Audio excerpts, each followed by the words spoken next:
नमस्कार दोस्तों, भूतिया दस्तक पॉडकास्ट में आपका स्वागत है। मैं हूं राहुल और आज हम आपको सुनाने जा रहे हैं एक ऐसी कहानी जो आपके रोंगटे खड़े कर देगी। बंगला नंबर 17 की कहानी, जहां हर दीवार में छिपा है एक रहस्य, हर कमरे में बसा है अतीत का साया। हाय दोस्तों, मैं अंजलि। आज की कहानी 3 दोस्तों विक्रम, सुनील और जॉन की है। तीनों अपने छोटे से गांव से बड़े सपने लेकर मुंबई आए थे।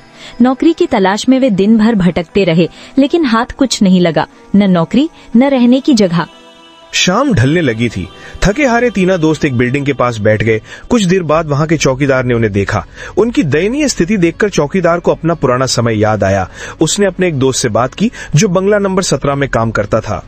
चौकीदार के दोस्त ने बताया कि बंगले के मालिक 2 महीने के लिए बाहर गए हुए हैं और वो तब तक उन्हें वहां रहने की इजाजत दे सकता है। तीनों दोस्त खुशी से झूम उठे।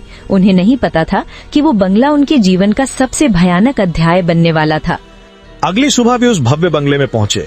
शानदार इमारत, बड़े बड़े कमरे, सुंदर बगीचा, सब कुछ उनके सपनों से भी ज्यादा था। नौकर ने उन्हें गेस्ट रूम में ठहराया। वह रूम मकान के पिछले हिस्से में था। वहां से पूरा बंगला देखा जा सकता था। लेकिन रात होते ही बंगले का माहौल बदल गया। तेज हवा चलने लगी, खिड़कियां खड़खड़ाने लगी और कहीं से रोने की आवाजें आने लगी। विक्रम ने सोचा कि शायद बाहर कोई बच्चा रो रहा है, लेकिन जब वो खिड़की के पास गया तो बाहर कोई नहीं था। रात गहराती गई और आवाजें बढ़ती गईं। तीनों दोस्त डर गए थे, लेकिन कोई विकल्प न होने के कारण वहीं रुके रहे। अगली सुबह जब वे नौकरी की तलाश में निकले, तभी नौकर ने उन्हें बताया कि बंगले के पिछले मालिक की बेटी की कुछ साल पहले मौत हो गई थी और तब से कई अजीब घटनाएं होती रहती हैं। उस रात जब वे सो रहे थे तो जॉन की नींद अचानक खुली। उसने देखा कि कमरे के कोने में एक युवती खड़ी थी। सफेद कपड़े पहने, लंबे बाल बिखरे हुए थे। वो धीरे धीरे उसकी तरफ बढ़ने लगी। जॉन की चीख निकली और वो आकृति गायब हो गई। आधी रात के बाद विक्रम को लगा कि जैसे कोई उसके कान में फुसफुसा रहा हो, मदद करो, मुझे बचाओ, वो मुझे मार देगा। विक्रम हड़बड़ा कर उठा, लेकिन कमरे में कोई नहीं था। अगले दिन तीनों ने नौकर से पूछा कि बंगले की मालकिन की बेटी की मौत कैसे हुई थी। नौकर ने बताया कि उसका नाम श्वेता था और उसकी मृत्यु एक रहस्यमय हादसे में हुई थी। कहा जाता है कि उसे किसी ने धक्का देकर सीढ़ियों से गिरा दिया था। उस रात जब तीनों सो रहे थे, सुनील ने देखा कि एक लड़की उनके कमरे में प्रवेश कर रही है। उसने सोचा कि यह उसका भ्रम है, लेकिन जब लड़की उसके बिस्तर के पास आई और उसका हाथ पकड़ा तो सुनील के मुंह से चीख निकल गई। लड़की ने कहा, मुझे न्याय दिलाओ, मुझे मेरे हत्यारे से बचाओ, और फिर वो गायब हो गई। तीनों दोस्त तब समझ चुके थे कि ये बंगला भूतिया है और श्वेता की आत्मा अभी भी वहाँ भटक रही है। अगले दिन वे जल्दी उठे और नौकर से मिले। नौकर ने उन्हें बताया कि बंगले के मालिक पहले के नौकर थे, जिन्होंने अपने मालिक की हत्या करके उनकी संपत्ति हड़प ली थी, और वही नौकर श्वेता के पिता के हत्यारे थे। उस रात तीनों दोस्तों को समझ आ गया कि श्वेता की आत्मा उन्हें सच्चाई बताना चाहती थी, लेकिन अब वे खुद भी खतरे में थे। उन्होंने बंगले से भागने की योजना बनाई।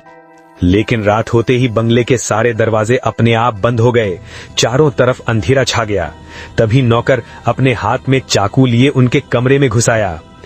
तुम लोगों ने बहुत कुछ जान लिया है, अब तुम्हें यहाँ से जाने नहीं दूंगा, उसने कहा।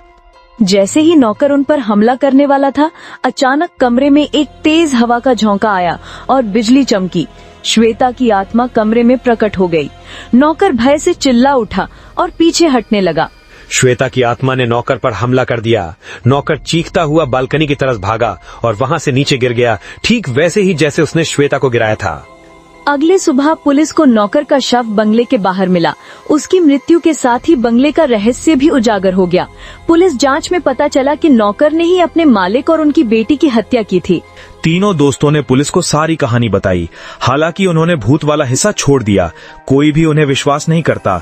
उन्होंने उस बंगले को अपना बुरा सपना मानकर भूल जाने का फैसला किया। लेकिन क्या सच में वे उस रात को कभी भूल पाएंगे? क्या आप भूल पाएंगे बंगला नंबर 17 की इस डरावनी कहानी को? दोस्तों, कभी कभी हमें अनजान जगहों पर सावधानी बरतनी चाहिए। हर सुंदर दिखने वाली इमारत के पीछे एक अंधेरा इतिहास छिपा हो सकता है। बंगला नंबर 17 की ये कहानी हमें सिखाती है कि दीवारों के भी कान होते हैं और कभी कभी वे सदियों पुराने रहस्यों को छिपाए रखते हैं। हमारे साथ इस डरावनी यात्रा पर आने के लिए आपका शुक्रिया। अगले हफ्ते हम फिर हाजिर होंगे एक नई भूतिया कहानी के साथ। तब तक के लिए रात में अकेले सोते वक्त याद रखिएगा, कहीं आपके कमरे में भी कोई न हो। भूतिया दस्तक की ओर से अंजलि और राहुल का नमस्कार। शुभ रात्रि या शायद अशुभ।